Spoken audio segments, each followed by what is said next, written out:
నమస్తే. ఇన్నాళ్ళు నన్ను సపోర్ట్ చేస్తూ, ఎంకరేజ్ చేస్తూ మీ ప్రేమని నాకు అందిస్తున్న ప్రతి ఒక్కరికి కృతజ్ఞతలు.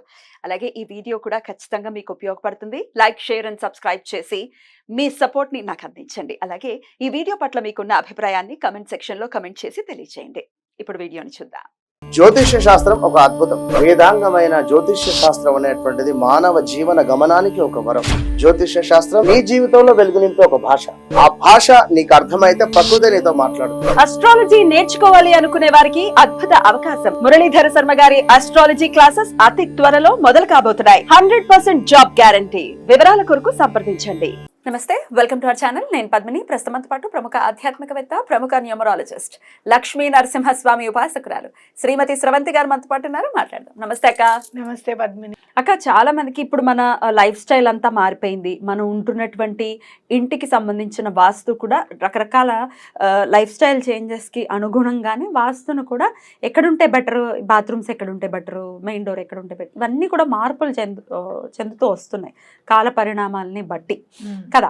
అయితే ఈ బాత్రూమ్స్కి సంబంధించి ఇదివరకు రోజుల్లో అయితే చాలా దూరంలో ఉండేవట కదా. అవును, మెయిన్ మన ఇంటికి, మనం ఉన్న ఇంటికి దూరంలో ఉండేవాట. మరి అన్ని ప్లేసులు ఇప్పుడు ఎవరికి లేవు, అంతంత ప్లేసెస్లో ఉండే వెసులుబాటు లేదు కాబట్టి ఇంట్లోనే బాత్రూమ్స్ ఉండటం అనేది చేస్తాం. అయితే ఈ బాత్రూమ్స్ ఇంట్లోనే ఉన్నాయి కాబట్టి ఎట్లాంటి జాగ్రత్తలు తీసుకోవాలి? ఎప్పుడు ఓపెన్లో ఉంటాయి, క్లీన్ చేయకుండా ఉంటాయి, కొన్ని ఇళ్లల్లో ఇట్లా రకరకాలుగా ఉంటాయి కదా. ప్రత్యేకించి బాత్రూమ్ విషయంలో ఎలాంటి జాగ్రత్తలు తీసుకోవాలక్క? ఎప్పుడు కూడా first main bathroom north east corner లో ఉండకుండా చూసుకోవాలి. చాలా మంది ఇళ్లల్లో నేను 2-3 అపార్ట్మెంట్స్ ఫ్లాట్స్కి వెళ్ళినప్పుడు చాలా ఇబ్బందులు పడుతున్నాము అన్న వాళ్ళని, ఆరోగ్యంగా ఇబ్బంది పడుతున్నాము అన్న వాళ్ళని చూస్తే నాకు ఆశ్చర్యం అనిపించింది. ఈశాన్యంలో బాత్రూమ్ అపార్ట్మెంట్స్లలో అసలు ఏమీ తెలియని వాళ్ళు కూడా చెప్తారు బాబా అక్కడ ఉండకూడదని. అంటే పాతవి కట్టిన ఒక 20 years బిఫోర్ కట్టినవి. నాకు ఆశ్చర్యం అనిపిస్తుంది అసలు కట్టేవాడికైనా ఎలా కట్టాడ్రా బాబు, అమ్ముడెలా అయ్యో అనిపిస్తుంది కదా. అంటే ఎటువంటి పరిస్థితుల్లోనూ ఉండకూడదు. ఇంకోటి, ఎప్పుడు కూడా బాత్రూమ్ డోర్ ఎప్పుడు క్లోజ్ చేసి ఉండాలి పద్మిని, అస్సలు ఓపెన్ చేసి ఉండకూడదు. మీరు డైరెక్షన్స్, వాస్తు పరికరాల్లో ప్రధానంగా ఎవరైనా తీసుకొచ్చినప్పుడు పాజిటివ్ డైరెక్షన్ ఉందా, నెగటివ్ డైరెక్షన్ ఉందా అని చెప్పి ఉంటాయి అన్నమాట. ఇలా రెండు ఇలా పట్టుకొని మీరు చూస్తారు, మీరు వాటిల్ని చూస్తారనమాట. మీరు అలాంటి వాటితో ఎప్పుడన్నా మీకు సందర్భం వస్తే కనుక అలాంటి వాటితో చూడండి. బాత్రూమ్ డోర్ క్లోజ్ ఉన్నప్పుడేమో నెగటివిటీ చూపించదు, నెగటివ్ ఎనర్జీ అస్సలు గుర్తించదు అది. అదే ఒకవేళ బాత్రూమ్ డోర్ ఓపెన్ చేసి అవి రెండు పెట్టండి, అలా నెగటివ్ ఎనర్జీ అట్నుంచి ఉంది అని చెప్పి చూపిస్తుంది అనమాట. వాటిని నమ్మచ్చా? డెఫినెట్ గా. ఇప్పుడు మనం ఎప్పుడైతే పెండ్యులం మనము చూసి మనము చెప్తామో, ఆన్సర్ చేస్తామో, ఇది కూడా అంతే అనమాట. ఆ ఎనర్జీని గుర్తిస్తాయి. అవి ఎలా గుర్తిస్తాయి అని అంటే వాటి తత్వమే అది, తప్పకుండా గుర్తిస్తాయి. అయితే అలా ఎప్పుడు కూడా ఇంకోటి, చాలా సందర్భాల్లో నేను చూసింది, వాష్రూమ్కి వెళ్ళిన తర్వాత కాళ్ళు కడుక్కోకుండా రావడం బయటికి. అసలు ఎంత నెగటివ్ ఎనర్జీ అంటే అంత నెగటివ్ ఎనర్జీని మనం తీసుకొని వస్తాం. కాళ్ళు కడుక్కోకుండా రావడం అనేది కూడా చాలా పొరపాటు. చాలా మందిని చూసాను నేను, హెచ్చరించిన సందర్భాలు కూడా ఉన్నాయి.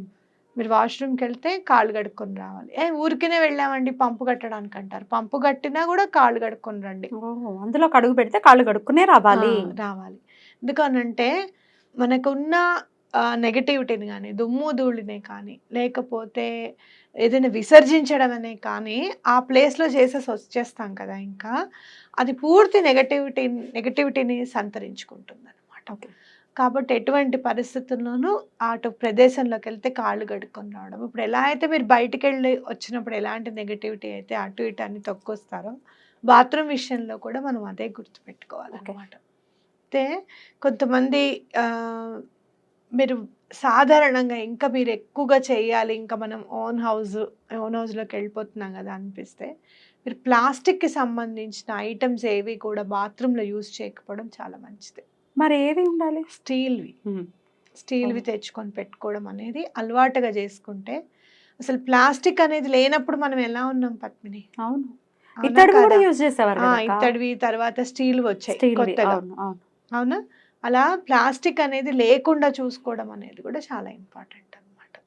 అలాంటివి చూసుకుంటే మీకు ఎటువంటి పరిస్థితుల్లోనూ ఇంకా నెగటివిటీ అనేది బయటికి రాదు అనేది గుర్తుపెట్టుకోవాలి.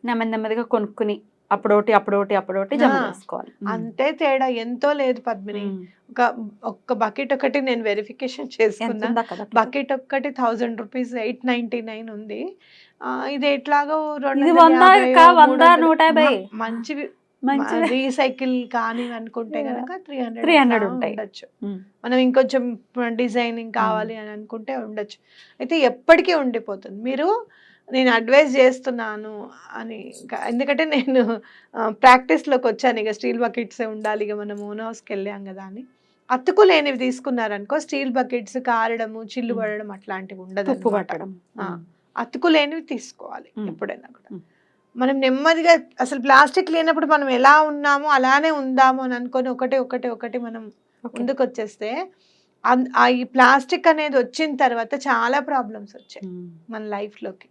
ఎప్పుడో వినేవాళ్ళం అసిడిటీ అని, లేదు అంటే గనక మా కొంట్లో బాగుండదు అని అనుకుంటే ఎప్పుడో జ్వరము, జలుబు సంవత్సరానికి ఒకసారి 2 ఏళ్లకు ఒకసారి వచ్చేది. జలుబు చేస్తే నాకు 2 సంవత్సరాలు నేను జలుబు చేశాను చెప్పేవాడు కొంతమంది. ఇప్పుడు అలా కాదు, అవునా కదా, సీజన్ మారితే వచ్చేస్తుంది. కాబట్టి మనం లైఫ్ స్టైల్ని నెమ్మదిగా మళ్ళీ ప్లాస్టిక్ రహిత లైఫ్ స్టైల్ని మనం చూడాలి అనేది నా ఆలోచన. మగ్గులు కూడా ఉంటాయా స్టీల్వి?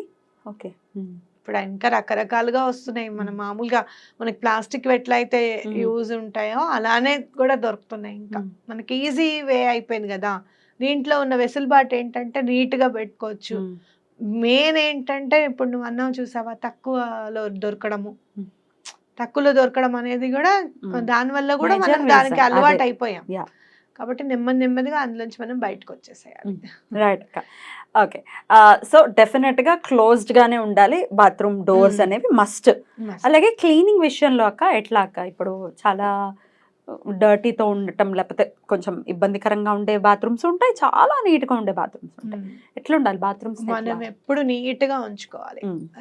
మనకి ఎప్పుడైనా మంగళ శుక్రవారాలు బయట దులపకూడదని ఉందేమో, కానీ దులిపే విషయంలో క్లీన్ చేసుకోవడంలో మాత్రం అట్లా ఏం లేదు. వాష్రూమ్ ఎటువంటి పరిస్థితుల్లోనూ తలంటు పోసుకున్నప్పుడల్లా మీరు కడిగేశారనుకో ఈజీగా ఉంటుంది, మనకి టైం సేవ్ అవుతుంది, ఈజీగా ఉంటుంది. అలాగే చాలా మంది నేను చూసింది ఏంటంటే, ఇల్లు ఖాళీ చేసేటప్పుడు కొత్త బ్రష్లు కదా అని తీసుకెళ్ళిపోతూ ఉంటాం.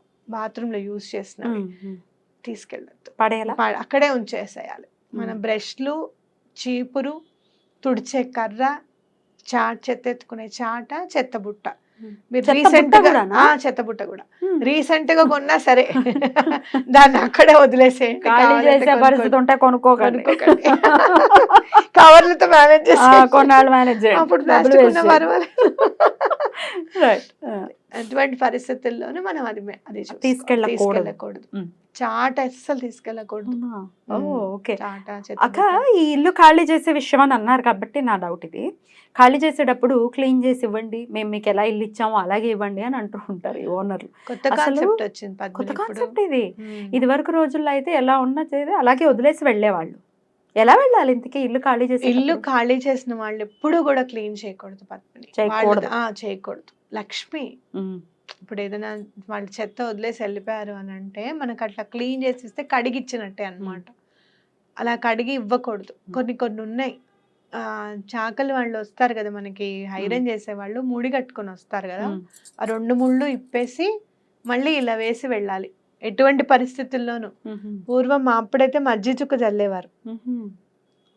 చాకలి బట్టలు తీసుకొచ్చిన తర్వాత మజ్జిగ చుక్క జల్లితే వాళ్ళు బట్టలు ఆ ముడి ఇప్పేవాళ్ళు అనమాట.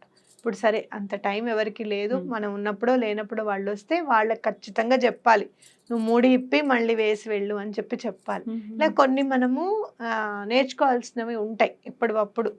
అవి ఎందుకు ఏంటి అనే దానికంటే అవి పాజిటివిటీని నింపుతాయి అనడంలో ఎటువంటి అతిశక్తి లేదు. కడిగి ఇవ్వకూడదు అనేది గుర్తుపెట్టుకోవాలి.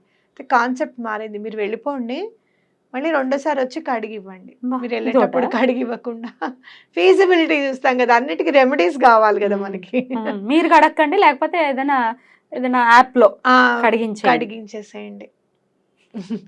యాక్చువల్గా అయితే ఇల్లు ఖాళీ చేసిన వాళ్ళు ఎటువంటి పరిస్థితుల్లోనూ మన ఇల్లు కడిగి ఇవ్వకూడదు. అలా కడిగిస్తే ఓనర్లకే ఇబ్బంది కడిగేసి వెళ్ళిపోయిన వాడికి ఏమి ఇబ్బంది ఏమి లేదు, ఇబ్బంది లేదు. కడిగేసి- కాదు కూడదు కడగాల్సిందే, శుభ్రంగా మాకు కడిగేసారు. అట్లాంటివి ఏం లేవు అని అనుకుంటే శుభ్రంగా కడిగి ఇవ్వండి. ఉమ్. మీకు కలిసి రాకపోతే అప్పుడు నన్ను అడగండి. ఓ కడిగిచ్చిన వాళ్ళకి ఖచ్చితంగా కలిసి వస్తుందా?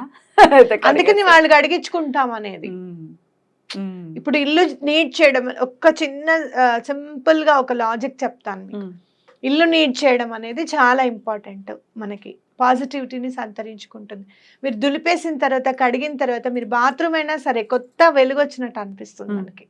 కడుక్కుంటే ఎంత ప్రశాంతత ఉంటుంది, అవునా కాదా? అంటే ఏంటి, పాజిటివిటీ నిండుతుందనే కదా.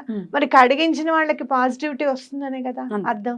అందుకనే నువ్వే కడిగించుకోరా, నీ ఇల్లు పాజిటివిటీ ఉంటుందని చెప్పి. అంతేగాని కక్కుర్తి పడిపోయావు, లేకపోతే వీళ్ళు పాడు చేసింది మేము ఎందుకు కడగాలనో కాదు. అక్కడ మేము ఎలా ఇచ్చామో మీరు అలా ఇవ్వాలి అనేది ఎలా ఉంటుంది. మీరు ఒకసారి పెయింట్ వేసి ఇచ్చిన తర్వాత 4-5 ఏళ్ల తర్వాత ప్రాబ్లం రాకుండా ఎలా ఉంటుంది? మనిషి ఒకేలా ఉంటాడు. కానీ వీళ్ళని కూడా చూసాను, కొంతమందిని అద్దెకునే వాళ్ళని, అది సొంత ఇల్లు కాదు అన్నట్టుగా పాడు చేసేసి అట్లా కూడా చేయకూడదు. ఎప్పుడైనా మనం నీట్ గా ఉంటే మనకి మంచిది, వాళ్ళకి మంచిది. అంతే. నిజంగానే వాళ్ళు ఎలా ఇచ్చారో అలానే ఇవ్వాలి. అలా ఇవ్వాలనే మైండ్ సెట్ ఉంటే ఎక్కువగా మరకలు చేయకుండా, ఎక్కువగా పాడు చేయకుండా, పిల్లల్ని కూడా రాసేసేటప్పుడు ఎంకరేజ్ చేయకుండా ఉండడం అనేది చాలా ఇంపార్టెంట్. నేర్పించాలి పిల్లలు, నేర్పించాలి. ఇప్పుడు చాలా వస్తున్నాయి పద్మిని, మ్యాజిక్ డస్టర్స్ అని, అవన్నీ ఇవన్నీ. పిల్లలు ఉన్న వాళ్ళు ఒకవేళ గబుక్కుని ఏమైనా రాసినా కూడా నీట్ చేసుకోవచ్చు, తప్పేమీ లేదు. కడిగించుకునేటప్పుడు మాత్రం గుర్తుపెట్టుకోండి, ఎవరికి అడిగిస్తే వాళ్ళకి పాజిటివిటీ. రైట్. అద్భుతం అక్క, చాలా బ్యూటిఫుల్ గా ఎక్స్ప్లెయిన్ చేశారు. కృతజ్ఞతలు అక్క. నమస్తే. నమస్తే.